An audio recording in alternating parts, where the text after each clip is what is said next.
તો કેન્દ્રીય નાણાં મંત્રાલયના આઇકોનિક વીક સમારોહના ઉદ્ઘાટન પ્રસંગે પ્રધાનમંત્રી નરેન્દ્ર મોદી જેઓ સંબોધન કરી રહ્યા છે તેમણે દેશની जनताને કેટલાક એવા પણ મુદ્દા કહ્યા और हर रोज इसमें दर्जनों नए सदस्य जुड़ रहे हैं।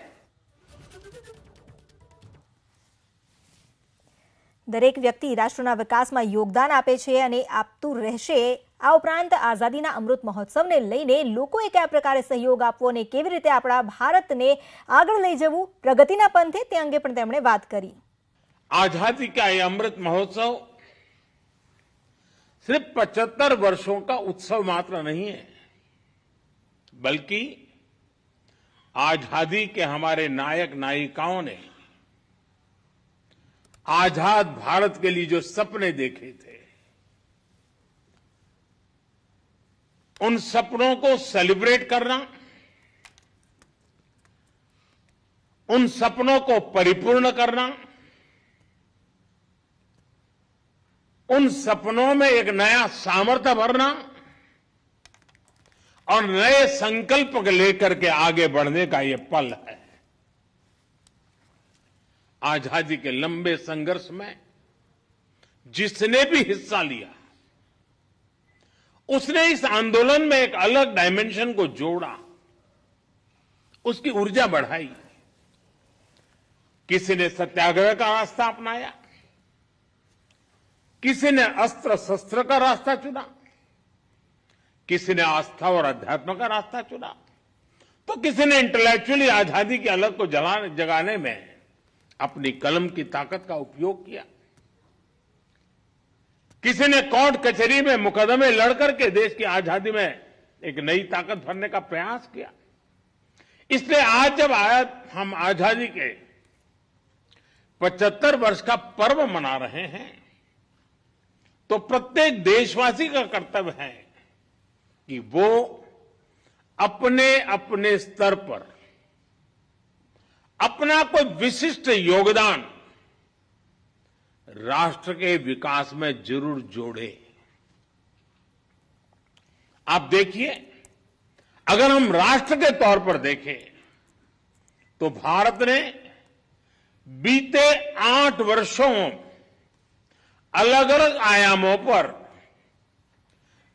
नित्य नूतन कदम उठाए हैं, नवीन काम करने का प्रयास किया है।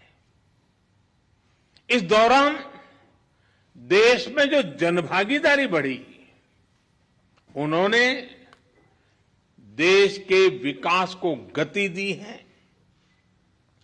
देश के गरीब से गरीब नागरिक को सशक्त किया है।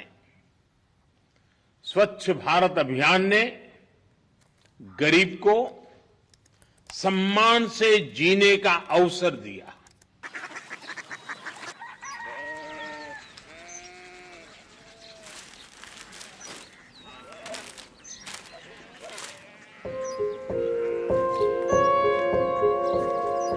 बाबा बाबा कोरिया सिटी जानिए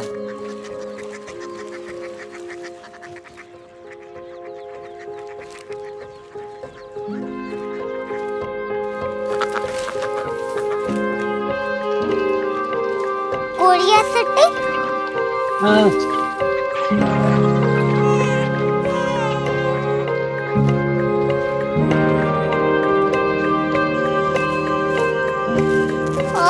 कोरिया सिटी कहाँ पे है? शहर अंग्रेजी लगे हैं।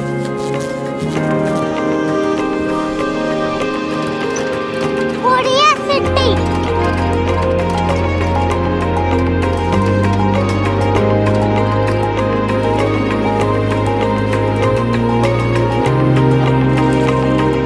वो बहुत दूर है।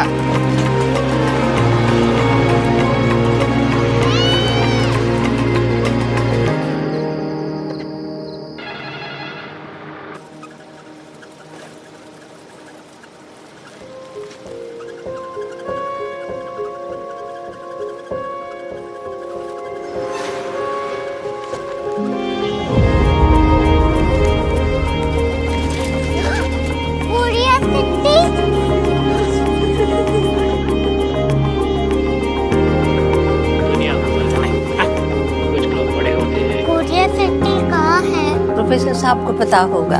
हो, ये छोटा वाला ग्लोब लगता है। और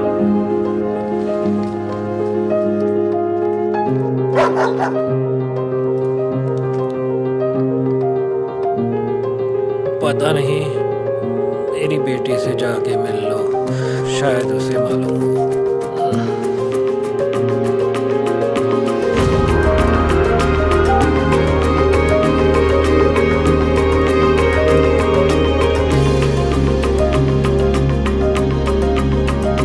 हाय, बाबा ने भेजा है। Come here.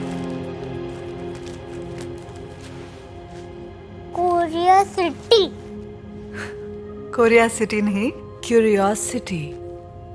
वो क्या? That's what brought you here? जो तुम्हें यहाँ तक ले आया।